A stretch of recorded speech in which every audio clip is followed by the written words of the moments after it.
नवीन कलाकारांवरती, दिग्दर्शकांवरती, निर्मात्यांवरती हात जोडून ते स्क्रीन मागण्याची किंवा लोकांनी तुम्ही थिएटरला या, मराठी चित्रपटांना सपोर्ट करा हे म्हणण्याची गरज का भासते असं?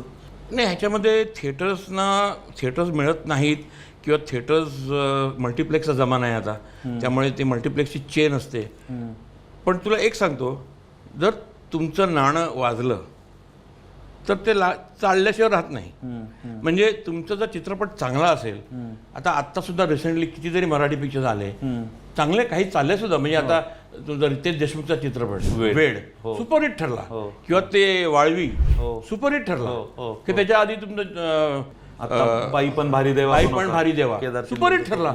चाललेत ना चित्रपट. चित्रपट चालला पाहिजे, चित्रपट चांगला पाहिजे, चित्रपट लोकांच्या मनात घुसला पाहिजे, लोकांच्या मनात तो भरला पाहिजे, तेव्हा तो चाललाच पाहिजे.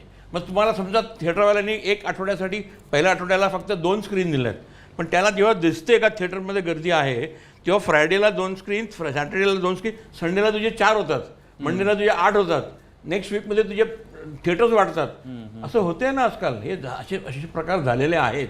किंवा तुमचं मेन प्रॉडक्ट चांगलं पाहिजे, ह्याच्यावर तुम्ही कॉन्सन्ट्रेट करा आणि तुम्हाला थिएटर्स आपोआप मिळतील असं मला वाटतं.